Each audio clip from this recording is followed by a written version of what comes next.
Hello, Panther fans, and welcome to another special edition of the Four Man Rush. I'm your main man, Kevin Avery, aka 4MR Country underscore Kev. Bringing to you another special, weekly special guest, big Four Man Rush fan, and obviously a huge Panther favorite amongst many of you fans here. We have former Pro Bowler Mike Wahle on the line with us. Mike's joining us here tonight to provide us discussions here. We're going to be discussing what's going on with the Carolina Panthers second round of head coaching interviews that just began. We're also going to discuss, a breakdown of what happened this past week in the divisional round of the NFL playoffs, and we're going to take a quick look at the upcoming conference championship preview coming up as well for the right to see who goes to the Super Bowl out in Arizona. Again, Mike, as always, a pleasure and honor. We never take it for granted you taking out time of your ever busy schedule to be here with us. As always, we'd like to start you out with the opportunity. Let our fans know what's going on with you, what's going on with Process to Perform, anything else that you feel like fans need to know to check you out on. Yeah, just check out our my YouTube channel right now, Process to Perform. Been doing a ton of content on there. I think the latest one is a block party session where we broke down we actually broke down some Green Bay Packers, all the explosive runs, and try to build out the difference between kind of what that team in particular is doing and what some of the more innovative teams, particularly the Philadelphia Eagles and San Francisco 49ers, I'm sure we'll talk about later. But really, really innovative run games, great use of their personnel, just talking about the differences in even from 5 years ago to what you see now as far as the evolution of the run game, the evolution of the NFL, and what the guys, like the best guys in the league, are doing versus everybody else. Oh, yeah, definitely. I got a little peek at that as well. I mean, for you guys, just like me, Trench guys, Block Party with Mike Wahle, I mean, it's definitely a great film breakdown. Definitely a fan of it. And like you said, it's definitely going to be centered on the eccentric run games of both the Philadelphia Eagles and the San Francisco 49ers. So definitely make sure y'all go over there and check that out. All right. So, with Four Man Rush with us, definitely covering obviously the Panthers here. The hottest topic around here lately has been the Carolina Panthers head coaching search. And first round of interviews concluded this past weekend. And it looks like they immediately jumped into round two. And with round two, it looks like the candidates here, they've interviewed a total of 9 candidates. 4 of those had previous head coaching. And Panthers Twitters, especially, you guys stay up on it. Seems like it's a 2-man race at this point between interim coach Steve Wilkes and former Indianapolis head coach and former Carolina Panther quarterback Frank Wright. Obviously, it's no secret. I'm a big fan of Team Steve Wilkes. Like I said, not just so much because he's black or he's, from the Charlotte, Carolina areas. I just think that when he's been given a bunch of lemons, he's been able to make lemonade. And I just think that it's very important how it's more than just X's and O's when it comes to your head coach. But, you guys know how I feel. Definitely. Mike, feel free to let our fans know what it is how you feel about. Let's start off with Steve Wilkes, and then we'll jump over to Frank Wright as far as, how you think they would fit in with the what they would bring to the Carolina Panthers culture, playbook-wise, and things of that nature. Well, I think Steve's already proven that he's a leader of men. He's got I can't stress to you how difficult it is for an interim head coach to get the locker room and maintain kind of credibility and maintain the coaching room. Those aren't his guys, and he managed to get every one of those guys on board. Every one of those guys supports him. Now the question is, I think when you look at Steve Wilkes, when he's having those meetings with David Tepper, who's going to be your offensive coordinator? Who's going to be, maybe most importantly, regardless of where you draft, who's going to be your quarterback's coach? Is Sean Ryan the right guy to be your quarterback's coach? That's, I think, for me, those questions are kind of at the crux of what's going on. James Campen listen, if Steve Wilkes is back, James Campen's going to be back. He's arguably the best coach on your staff. Jeff Nixon is a great running back. I mean, you have great coaches on your staff, but you need those really key positions. I think it might call for a change in offensive philosophy. It might call for certainly somebody that's maybe more proven at developing quarterbacks. I don't know a lot about Sean Ryan, just kind of looking through his bio and looking through his background. For me personally, I'd love to see an ex-quarterback in that room. I'm talking about an ex-NFL quarterback, somebody like, honestly, a Frank Reich. And so when you go, here's one thing I'll say about Frank Reich. And Frank Reich did a great job in Philly with Carson Wentz. He ran into some troubles in Indianapolis. There's a ton of reasons for that. For me personally, I think there should be a 2-year moratorium on head coaches who just got fired, that they should not be allowed to be in the coaching search anymore. Like they should at least have 1 or maybe even 2 years off, a moratorium, so that younger coaches that have been out and kind of learned and gone back into the cycle, get an opportunity to come back in and scratch and claw for these jobs.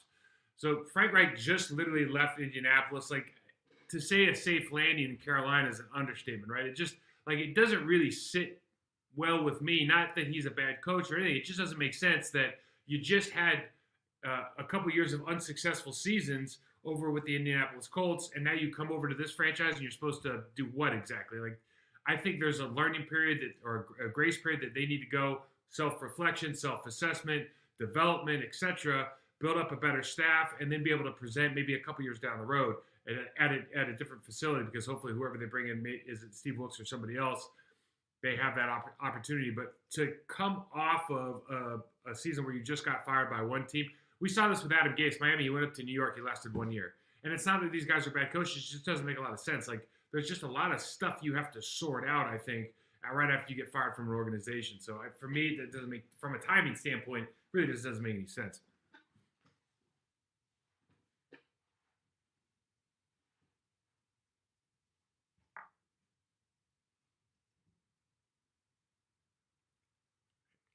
Hey, Kev, you're on mute.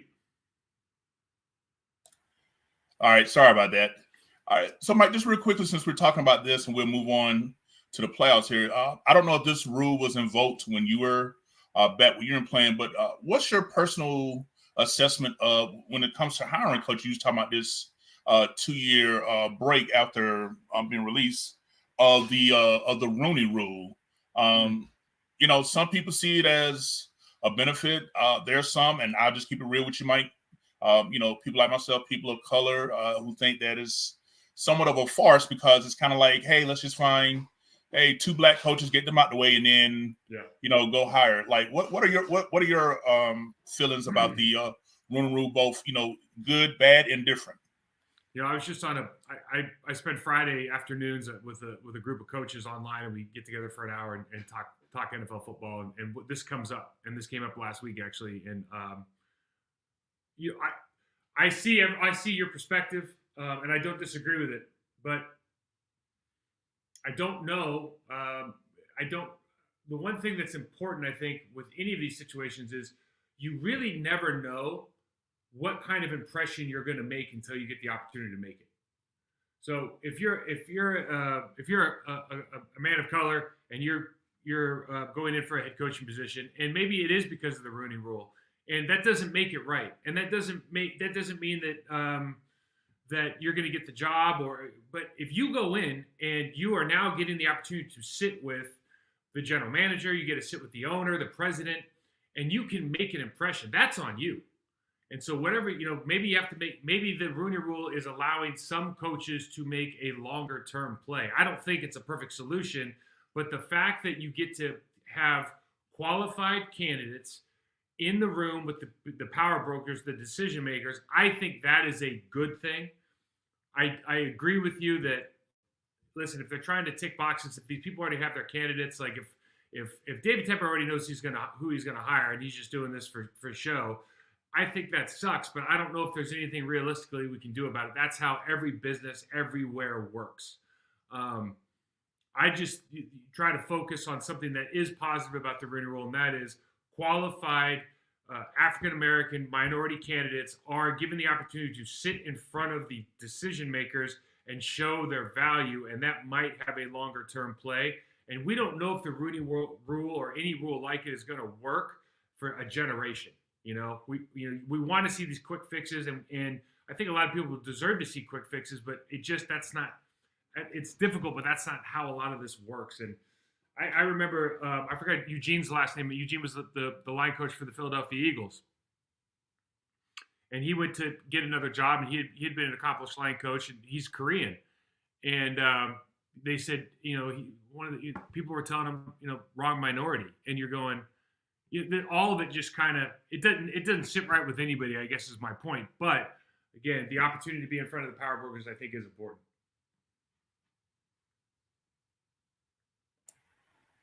Hey, you definitely on some good points there. Definitely a couple of insights I hadn't really thought deep into about. But yeah, it's good to focus on the positive aspects and sides of the Rooney Rule and opportunities. I kind of like the fact that the draft compensation for if a person of minority is hired off your staff and given a upgrade in positions, such as when the coach for the Dolphins now, at Micah's, when he went to the Dolphins, I believe the 49ers got like a third round compensation because he upgraded his position with them. So I think things like that is good. I mean, it's kind of. But so you're cynical about the first part of it that you were talking about, though. But think about it, realistically. There's nobody is going to there's no kind of compensation. You think about how much money they can, like Sean Payton is going to get $20 million, right? A year. Yeah. Right. So you start thinking about like what these guys are willing to, for compensation standpoint. They give away draft picks like breath mints for poor practice behavior at mini camps. So like, a lot of this stuff, like when you start thinking compensation, I mean, another something that was brought up, it was if a minority candidate is interviewed and not hired, they should get a bump in salary regardless, right? And I don't know where that would come from, but that's just like an idea. And they're all good ideas, but I don't know if those are enough of a tipping point to actually make it, to make a dent. I don't think it's a bad deal, right? And certainly neither of the ideas are a bad deal, but I just don't know if that actually forces or changes anyone's behavior. That's kind of the cynical part of me.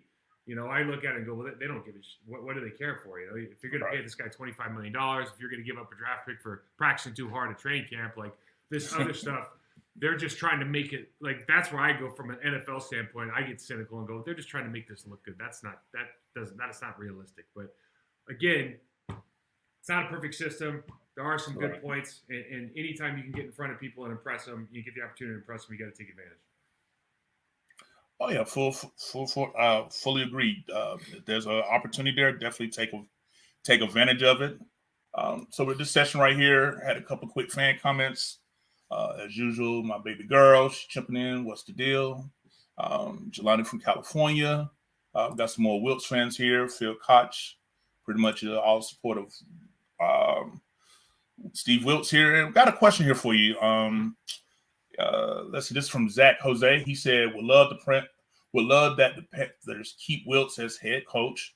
What are your thoughts of a coaching staff consisting of Brian Johnson as OC? I believe he's currently the quarterback coach for the Eagles right now, which I'm kind of a fan of. And Leftwich as quarterback coach. That would kind of be a demotion for him coming down from offense coordinator. And Al Holcomb as DC, and always keep pounding. Interesting mix there. What are your quick thoughts? Listen, I think the Eagles and the Niners, they're different offenses, but I think they're taking advantage of their players as well as anybody in the league. So if you get somebody off those staffs, that makes sense. I don't know. It's always hard. This is the hard thing about coaching staffs. Unless you're in the building, you really don't know what impact, for example, Brian Johnson is having on Jalen Hurts, or is it the offensive coordinator? You just you really don't know. But you do know that he's in there. He knows the culture. He knows the way that they're trying to develop athletes, and there's some positive there certainly. Byron Leftwich, to your point, it's a demotion, but he did get fired. So sometimes when you get fired, you get demoted. And when you're talking about a guy that you would love to have in the quarterback room, like Byron Leftwich, if he would be willing to do it, maybe you could pay him more to take the demotion. Man, I think that would really, whoever's going to be the quarterback for the Carolina Panthers would benefit greatly from having that guy in the room. So I would say that that's probably a net positive. Oh yeah, wholeheartedly I agree. All right, so Mike, this past weekend was the one of the favorite times of the playoffs is the divisional round. Just going back here, look over some. It was definitely some interesting games and scores here. Just taking a quick look back, we had the Kansas City Chiefs actually holding off the Jaguars 27-20 with this one. And we had the old NFC East rivalry. Didn't look like it, but it was 38. The Philadelphia Eagles 38. The Giants 7. Probably one of the more, I guess, emotionally tied games was Cincinnati 27, Buffalo Bills 10. And, of course, the one that had by far the most people watching were the Cowboys and the 49ers. Again, came down to late game clock management and things of that nature. But once again, the 49ers pulled it out 19 to Dallas's 12. Start off with any one of these games here. Which stood out the most for you from this past divisional round? Well, I'm an NFC fan, and I've just been enamored with both the Eagles and the 49ers offenses and how they're using personnel. The 49ers in particular, they're coming with their third string quarterback, Brock Purdy, who's playing really well, Mr. Irrelevant. But the way that those guys utilize personnel, they make the most out of their talent. Really, we talk about two weapons in George Kittle and Kyle Juszczyk, and the way that they can kind of influence the game with not only the speed of their motions, but just the way they insert into the running game. I really enjoy watching that team. I think the defense is just it's going to be next level from what you saw from the Giants last week. But having said that, the Philadelphia Eagles offense is really unstoppable. I think they've scored under 20 points once this year, and it was against the Colts. They just had a terrible game, but you're really talking about an unstoppable force versus an immovable object with the Eagles offense versus the Niners defense. And Jalen Hurts and what he's able to do in the RPO game, his passing has been exquisite this year. If he doesn't get hurt a couple weeks ago, he's probably right there 1-1A in the MVP race with Mahomes. And they are, I think, top to bottom, just a better football team than the Niners. You look at their offensive line, best line in the league. They've got 2 All-Pros. They got guys that could be every player could be on the Pro Bowl roster. They have Dallas Goedert, a tight end, a high-level player, A.J. Brown, Devonta Smith, and then obviously Jalen. Their backfield stacked. I mean, they have guys at every single position that could be like next-level Pro Bowl players on offense, and they run a great scheme, and it's user-friendly. And you watch the game against the Giants, and it's like the Giants would have 6 in the box because they're afraid that Jalen Hurts is going to burn to A.J. Brown, and the Eagles could be running 12 personnel with seven blockers or 6 blockers, a running back, and Jalen Hurts. So they're really running 8 on 6 all day, and you're just going like, this isn't even fair. And so, for me, that game is going to be like how they stop that offense, how they hold them to enough points, because Purdy's going to Shanahan's going to find a way to score points, but is he going to be able to score like 25, 27 points? Because I think it might take that to beat the Eagles. Oh, yeah, I definitely feel like it's going to be an upper 20s type of production to definitely win that game. Because when I look at it from, a fan perspective here, my God, I mean, they did a on NFL what's the show? Forgot what it was. But anyway, it comes at 4:00. One of my favorite, Dan Orlowski, he broke down how the Eagles take 4 plays, 4 personnel formations, and they can literally come up with 24 plays. Yep. And I mean, I can't imagine as a defender, getting ready to prepare for the Eagles offense, how you can get the same look, and at any given time, it could be 1 of 6 plays. Like, that's some concentration. That's the beauty of, everybody's so enamored, and I love it too, right? With all the motion and all the eye discipline and second level defense. But there's something to be said about being able to line up because you have the right personnel and you're playing 11-on-11, true 11-on-11 football with your quarterback, to be able to line up in a 2x2, for example. Joe Burrow does the same thing, but line up in a 2x2 and go, we're going to line up in the same spot, and we can run all these different plays. We can take our tight end. Let's say we're 2x2 with 2 tight ends hipped off and 12 personnel. They can cross both guys. They can lead with one. They can crack block with the other. They can run seam routes. They can run scissors, the concepts. They can do all this different stuff from the exact same formation. They can chip. They can not chip. They can exit. They can exit to the flat. There's so many things they can do. And when you have, like, for me, that slows down the game for the offense, and you're keeping the defense guessing. So, in other words, the offense is going to see everything right in front of them. They're going to know all the adjustments they need to make, all the communication from the line. It's so user-friendly from an offensive standpoint. I'm just talking about from the linemen, the backs, the receivers, because the rotations and all the things that are necessary against motion aren't there. They still have the motion game. They still do, and they really utilized it well against the Giants. But it's so easy to take advantage of the defense not being able to hide anything, right? Because you'll see it in all these different games. If defenses are trying to rotate coverage, or if they're trying to drop safeties if they're trying to do all this nonsense against the Philadelphia Eagles, there's either wide open spaces just sitting in the box where you know somebody has to fill, or there's not. And if there's not, it's like, we're going to run the ball because there's nothing you can do about it. You know, if you're 15 yards deep from a safety standpoint, we're going to run the ball. If you're going to try to rotate corners on us in the last minute, we got 2 guys outside that are absolute burners. So it's like you really can't be right with those guys over the course of an entire game. Yeah, I definitely think this Eagles 49ers matchup is going to be like the ultimate chess match. When you look at the fact that, the same type of pressure and confusion that the Eagles bring, well, the 49ers do the same thing.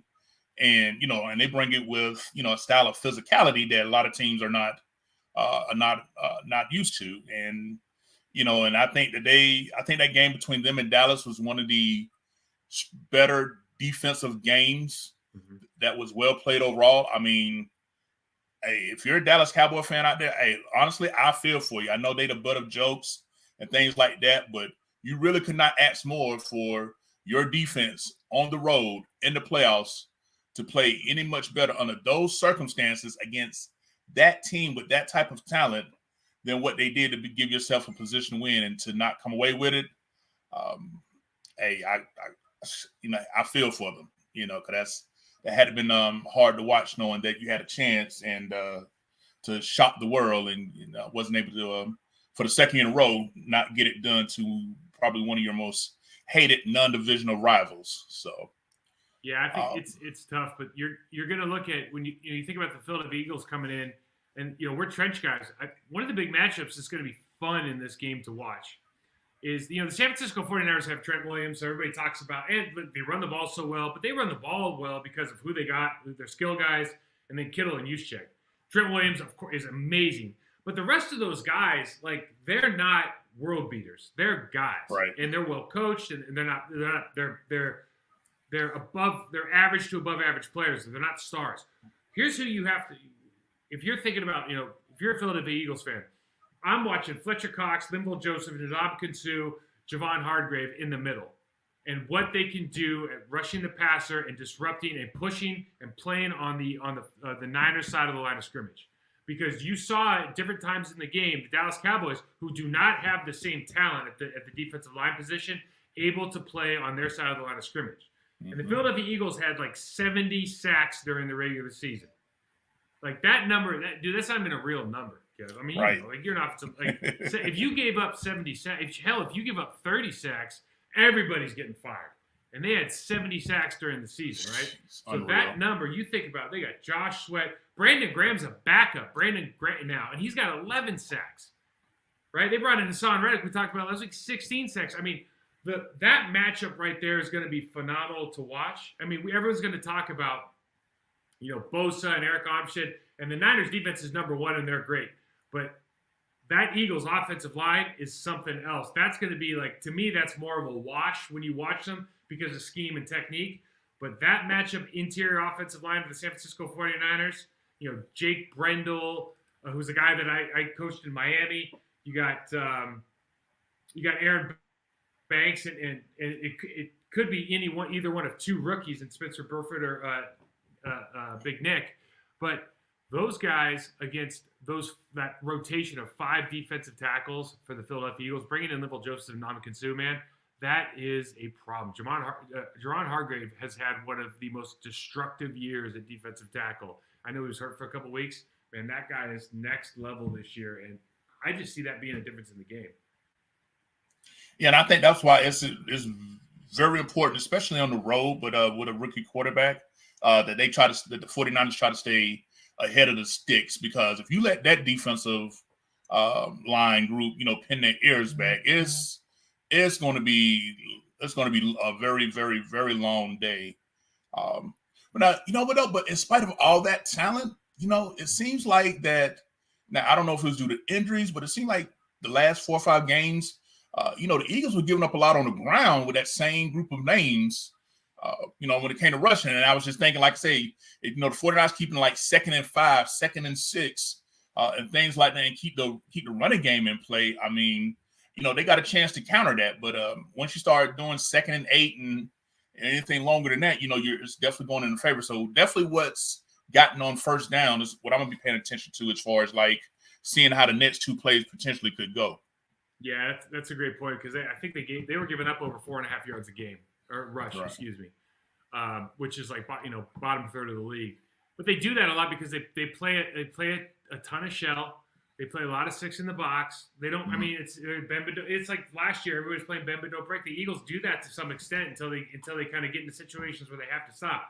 They start traditionally in that 5-man front, that 3-4 look with Hassan Reddick and Josh Sweat being like, are they ends, are they stand-up linebackers, whatever. But when they're in that, man, they're pretty difficult to run against.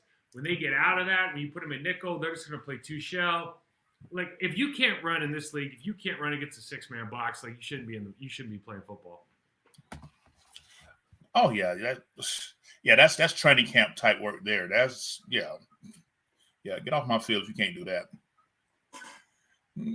Now, one of the key things that I think that the place where the Eagles also have advantage at here. Now, I know that we trench guys, but I'm starting to learn my knowledge a little bit, dealing with my foreman rush brother, is the secondary. The back 7 in particular. I mean, when you look at linebackers and DBs for both of these defenses, I mean, you could literally have a Pro Bowl team of just these 2 secondaries. I mean, I'm just looking at with the Eagles, some former Panthers there, James Bradbury. He's playing like a stud. Why the Giants released him, I have no idea whatsoever. But hey, to Philly's advantage, Hassan Reddick, Mike, you wouldn't believe how many people in Panthers Twitter cry over him on a regular basis. Like, why did we couldn't resign him, and why we kept Dante Jackson over him, and like he had plays in the Giants game. I mean, Evan like McGlinchey's better than Evan Neal. Right. Like, we know this, but oh good Lord, Evan Neal that was a long day for that poor kid. I mean, you talk about baptism by fire. Son Reddick was going inside, out, it was an all-you-can-eat buffet over there, man. I mean, you're right. That both sides are stacked. Fred Warner, I mean, you talk about Hufanga on the San Francisco 49ers side, but gosh, Darius Slay, Gardner Johnson's a baller. I mean, they got both these. This is going to be a fun game, right? Both teams are physical. Everybody loves watching that style of football, and both teams are super innovative on offense. Like, this is just a fun game to watch. It's user friendly. Whoever shows up, whoever makes the more like chunk plays and has those moments is going to win this game, man. Because this is like, it's a 2.5 point spread for a reason. I take Philly, but it's like if you want to say that the Niners are going to win, I'm not going to argue with you. You wouldn't get zero argument from me whatsoever. But you know what? What's not really been mentioned as of yet, because it's been a while, lurking in the background, I was just having some fun with it. If I'm not mistaken, Jimmy Garoppolo, I think, is healthy enough to start play, I believe, either with this game or potentially the Super Bowl. And I think it was said that the X-rays I was reading Ian report says 49ers coach Kyle Shanahan said Jim Garoppolo X-rays, and he does not expect to have him this weekend. Oh, okay. So he was given 8 weeks here, so potentially could be ready for the Super Bowl. But real quickly, as a player, I just think even though Brock Purdy's a rookie, I think you just keep riding with your hot hand regardless. I think the chemistry that's been built up under him, it would just seem kind of like, a little disingenuous to, take out the hot rookie that's helped guide you where you be to put back in the veteran that's already been there. Yeah, I agree. They won. I forgot how many games they've won in a row now since he's been in there, but they're playing at a higher level. Their offense is producing more points, more yards, and quite frankly, Jimmy Garoppolo was always the question mark, right? That's why they had to draft Trey Lance. I mean, if you want to really get into like what's the interesting story, the interesting story is probably in the offseason. What do they do with Trey Lance? Because now they're looking at it like, man, we drafted this guy and his ceiling's probably higher, but Brock Purdy's playing pretty well, kind of like a Tom Brady story. And now we got this dude who's probably worth a lot of draft capital or a great trade bait. He showed some signs of I think everybody knew he was a really, really talented project, just coming from coming from his college background. But gosh, now they have some. John Lynch has some serious decisions to make here in the next 2 months. Oh yeah, I personally feel the same way because had Panther fans ask me, "Hey man, you think if the 49ers win it all or whatever they we could try to trade for Trey Lance?" I'm like, they gave up 3 first rounders. Now I don't know what they expect to get in return because one, he didn't really play out a lot of great film quality once he did start, and then 2, he's coming off a major injury, so. I very seriously doubt that's going to require the same compensation to move it to get him, but they're not just going to give him away for nothing. Personally, I think they should keep him and let them 2 battle it out. That's just me personally. That's just a competitor in me. But the 49ers have also given up some picks, so they're looking to get some pick backs. Again, that is an option that's hanging out there. And if you trust your scouting department, hey, draft you another quarterback this year. Yeah, it could be. Listen, I mean, a lot of, the old sayings, if you have 2 quarterbacks, you have none. That'd be the only pushback I have for you. But listen, I kind of look at John Lynch as, kind of like John Schneider when they brought in Matt Flynn and then Russell Wilson does well. And they're like, well, we just paid Matt Flynn, but, he's gone. And I think this is one of those situations where this guy continues to play well. You don't sit there and start going, what can't he do? Is it, you just go, man, look what he did for us. It's his first year. He's going to be that much better in the offense. He's got whatever that it factor is. Some guys have all the talent, but they don't have the it factor, man. And Purdy, despite whatever he looks like, whatever he ran like, I don't know what his arms, he's got that it factor. And if you have it, it's extremely valuable. And to your point, they might have given up a couple first rounders, and I don't know what they're going to get back. Probably the question for the Panther fans is, or the head coach is like, how long is my leash? If you're going to bring in a Trey Lance, how long is my leash, right? Because Frank Reich's probably looking at that like, all right, you said off air, they just spent the last 4 years rotating quarterbacks every year. Like, they certainly don't want to do that. If Frank comes in, Steve Wilkes, I'm sure, doesn't want to do that. I don't know if anybody. I'm sure outwardly they're saying we love Sam Darnold, but do they really love Sam Darnold? Or like, do you want to bet your job on Sam Darnold? Do you love him that much? So Panthers got a lot of things to think about as well. But if Trey Lance was available and you feel very confident that you have the right staff, and that is critical, man, because a lot of people say they have the right staff. There's probably only a handful of guys that are the right staff as far as quarterback developers. There's only a handful of good quarterback developers in the National Football League. There's a lot of scheme guys. There's not a lot of footwork guys. And if you have one of them and you feel confident you can improve that guy, grab him. If you don't, go get a vet. Yeah. And Mike, I know that you've been a guy that's been on Twitter. I know if you saw that scrolled through about this matchup coming up between the Eagles and the 49ers. But back on November the 9th, 2019 in college, Jalen Hurts and Brock Purdy went up against each other. Check out these numbers. Hurts had a total, and this is when Hurts had transferred to Oklahoma. Hurts had 341 total yards, 5 total TDs. Purdy had 337 total yards, 6 TDs. Final score, Oklahoma 42, Iowa State 41. Good Lord. Where's the defense? Right. I tell you what, I would, as good as they are, I don't know if I'd expect that score this weekend. Nah. Them defense got way too much pride to give up that. But man, what that would do for ratings for an NFC Championship game, though, you know? Oh, I just heard this thing that was like the top 100. What was it? The 88 of the top 100 shows in 2022 were NFL games. Most watched, whatever the ratings are, highest viewed or whatever. 88 out of 100 of the top shows in the entire country were NFL football games. So yeah, if that happened, I mean, you want to talk about whatever 34, 50 million. I don't know how many people would start watching, but I might turn on all the TVs in my house just to get the numbers up. Hey, there you go. All right. So we talked about the NFC side. So let's flip it over here to the AFC side. I mean, what is this round? What, 3, 4? Let's go. I mean, Cincinnati at Kansas City. Burrow is undefeated against Patrick Mahomes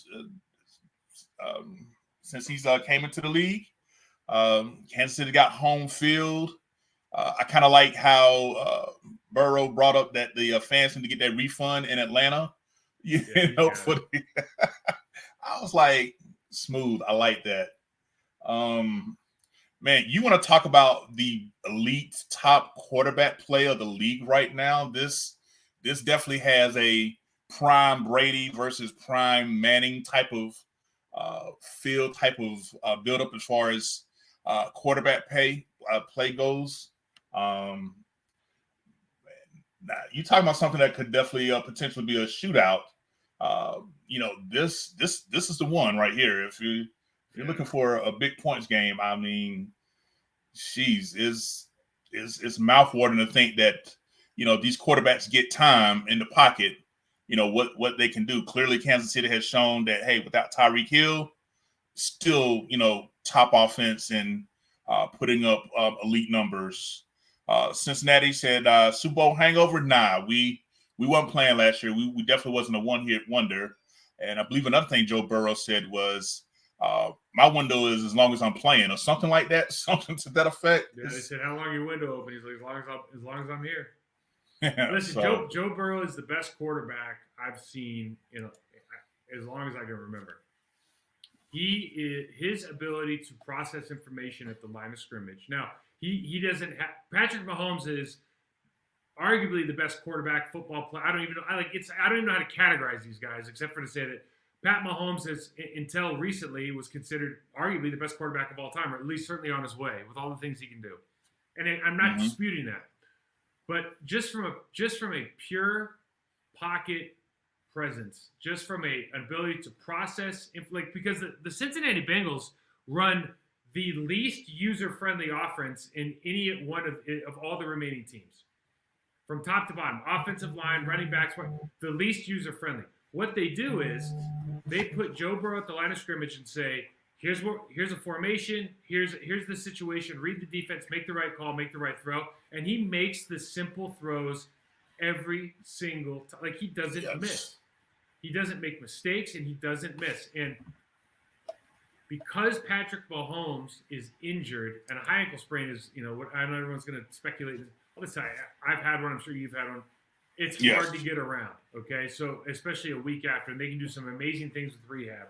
But to say that he's going to be 100% and be able to be mobile, I think for me, when I look at this, the Cincinnati Bengals defense, in particular their defensive line, with Hendrickson, DJ Reader, Sam Hubbard, those guys, that is a very, very underrated unit. I love Logan Wilson, and they are. And listen, I think I heard that the Cincinnati Bengals are the number one tackling defense in the league right now. Which, even if they're even close, it just shows you, because it shows up on tape.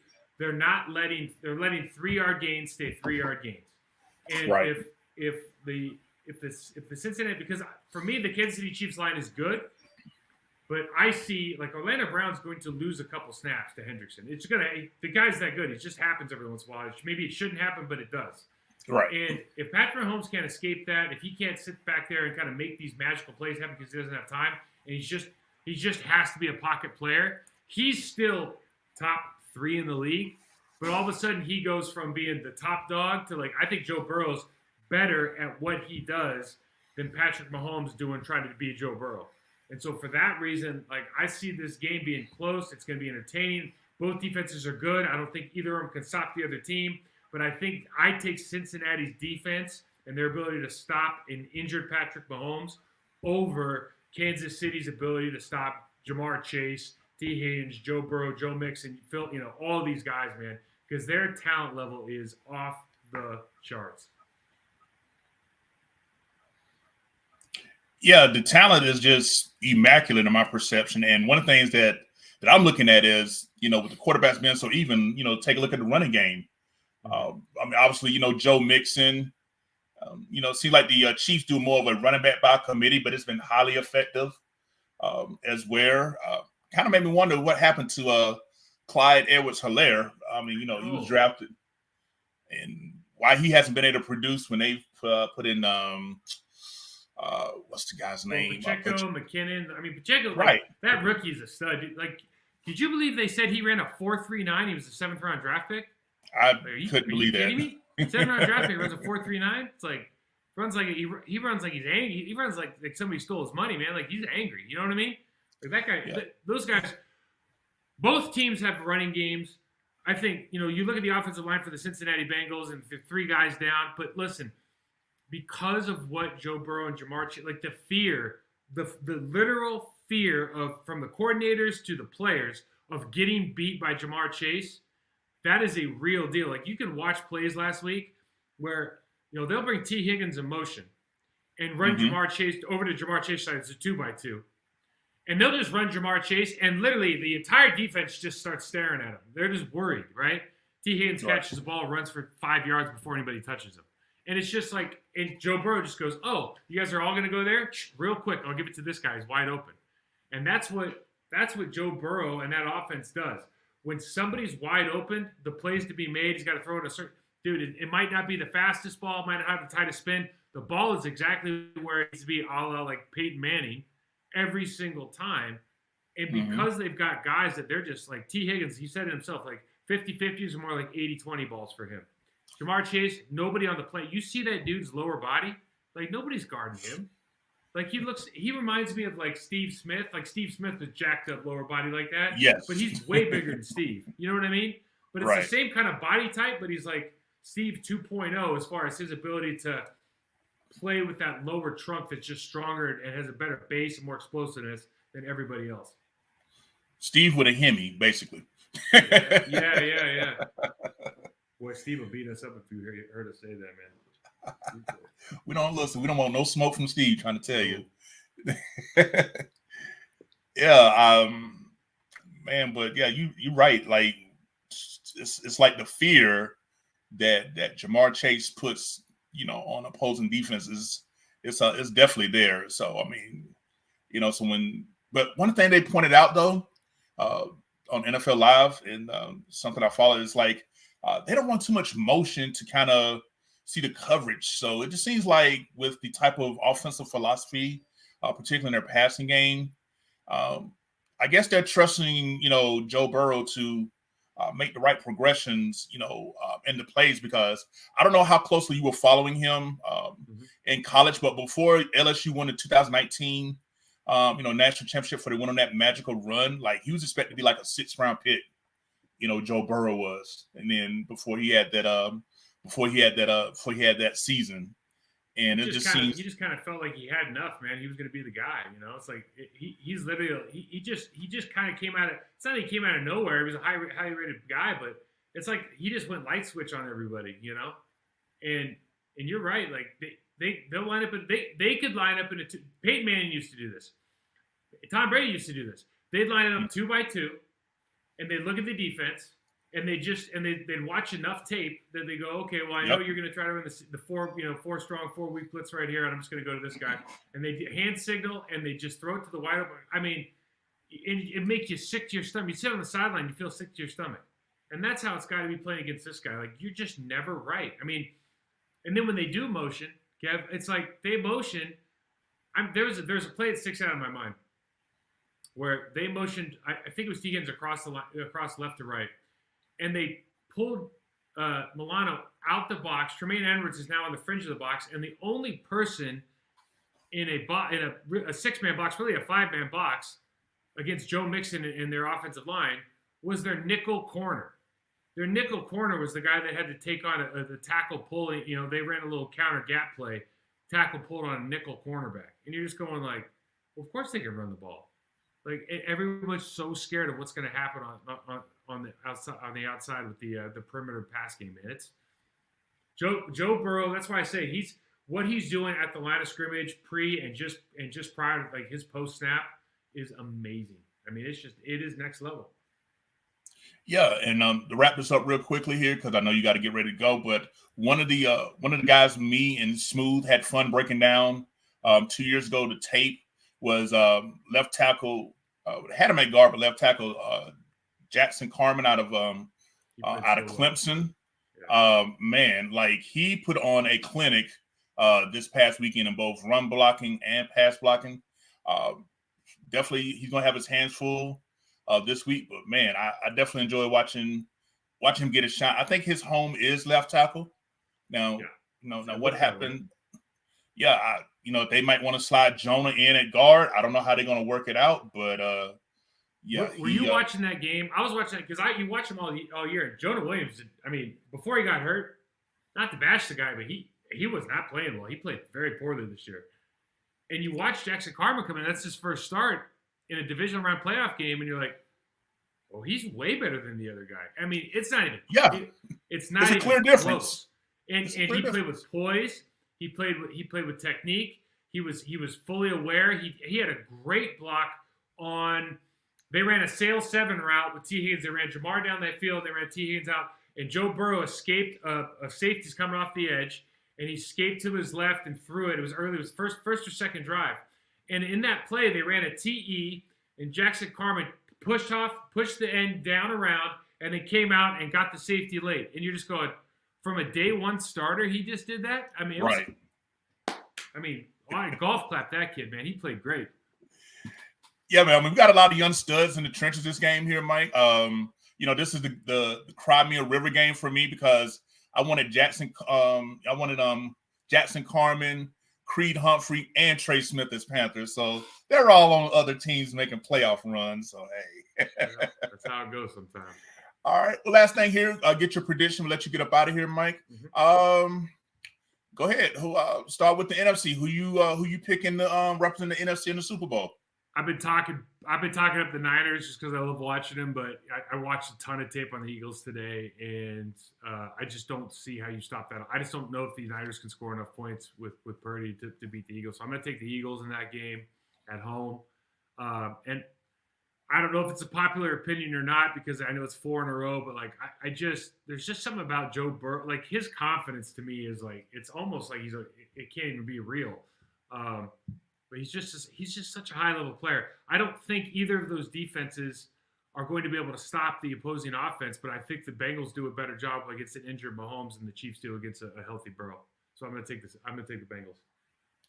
Going to take the Bengals, okay, and flip it over to the AFC. I'm sorry. So you just said the AFC. So Eagles. So you got the Bengals. And you got Bengals, Eagles, Super Bowl. Bengals, Eagles, Super Bowl. All right. He's got a good question there. Right. She put this earlier. I'm going to answer this real quick for you. I was shocked, and I am shocked that after everything that happened this year, for Matt LaFleur to say at his initial press conference, postseason press conference, that he doesn't expect any changes to be made. They have struggled mightily in correcting problems during the season at a number of different levels, but all along the defense. That defense severely underperformed this year. I don't know that it cost anybody their job, but I thought it was very interesting that he didn't even consider it. Right. All right. Well, listen, I appreciate you answering that for me. All right. So again, folks, any closing remarks that you have here, Mike? No, just always a pleasure talking with you, talking football, and it's going to be a great weekend. I'm really excited about both these games. All right, and look forward to doing a Super Bowl preview with you as well. Well, listen, we want to thank everybody here on behalf of the Four-Man Rush. Thank you for joining us here again for another session off the wall with Mike Wall. Give you a playoff preview and breakdown of the upcoming games. All right. As always, it's your main man, Kevin Avery, Country Kev. Everybody take care. Stay safe out there. And we'll see you next week.